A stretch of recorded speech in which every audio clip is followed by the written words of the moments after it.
guys, welcome to this video. In this one we're just going to pick up where we left off with the euro. I called it short a few times and you can see it's an enormous fall. So you're going to want to know really how to deal with this. What comes after a rejection on key resistance after a move up? How can we deal with that move afterwards? Now we expected a fall eventually, but we were willing to take this lightly short. We didn't want to load in. Okay, the price was, it was absolutely a short. You've had weeks and weeks and weeks of up moves. Okay, market sentiment remained fairly strong, so we didn't really go for the largest short that we would have available. We saw it hit again, scalp the market slightly, it comes back up. Of course, we look for rejection, as we always do, because rejection previously in the market gives way for further future impetus, as you can see. And now you've had your fall, and it's your job to scale into the other side, look to the long side, and trade the market on the way up, because eventually it will rebound, as we all know.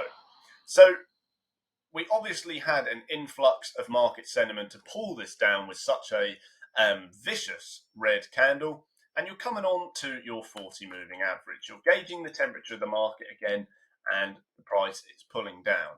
So what are we now looking for, and how can we deal with this? We already knew we were going to look lightly short on this, okay, or mid-level short, not full size, just mid-level, or slightly more than mid-level, and you've got that full. So you should now be out for gains, guys. You should have killed this trade off, because the sentiment isn't entirely to the downside. In other words, this isn't a massive red candle pulling you all the way down somewhere like here, in which case you would have more impetus for a slightly larger size of a long, okay? And you've got further key support lower down.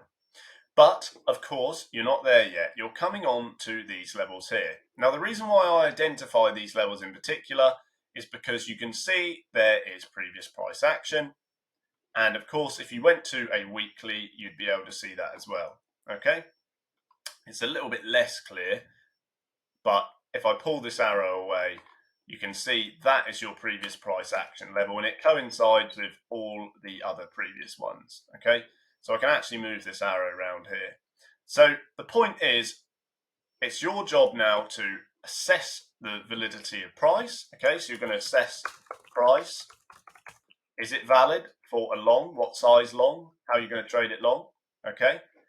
And assess exit level. So you're looking to kill that previous short you took.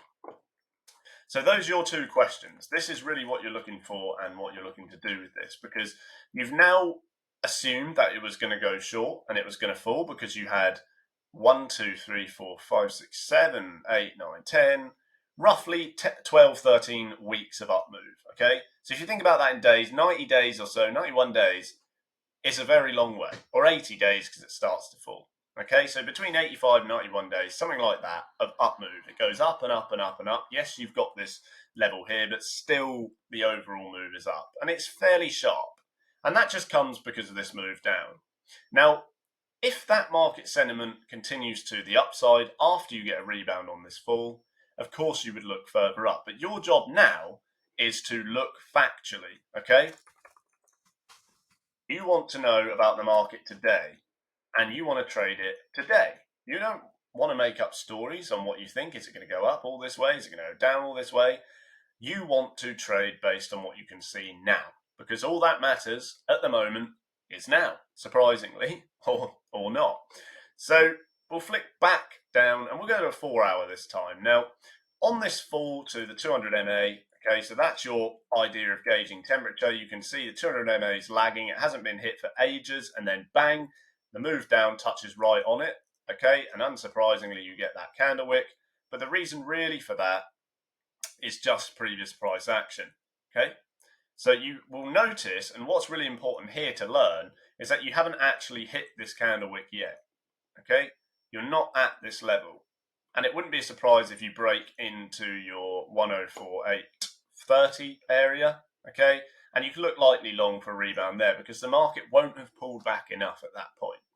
But my point is, if you look where the candle stops, you're still about, you've gone 105.200 there, and you need to get to 104.800. Okay, so 40 pips or so, there's still a little bit left to go.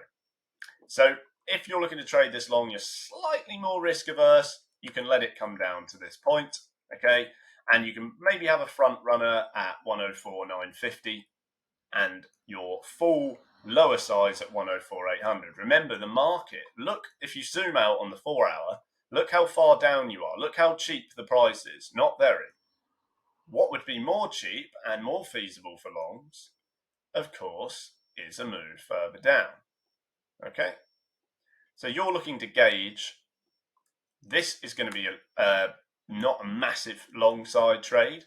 You might get a bounce. You could be looking for hedge gains. Okay? You could be looking to get profits so you can mitigate any previous loss.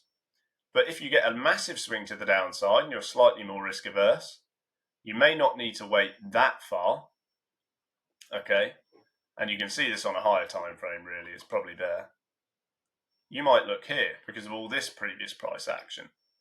So you could have a front runner small to mid size there and continue on any falls to 102. But you would need a reasonable pullback for that. But this is your risk averse long zone. So then you can judge and ask your questions that we had at the start at that point. So thanks for watching, guys. Hope that really helps. That's an update on the euro and how to trade markets after they fall. Okay, we're looking to trade dips to the upside. Thanks for watching. Hope that really helps, and I'll see you in the next one.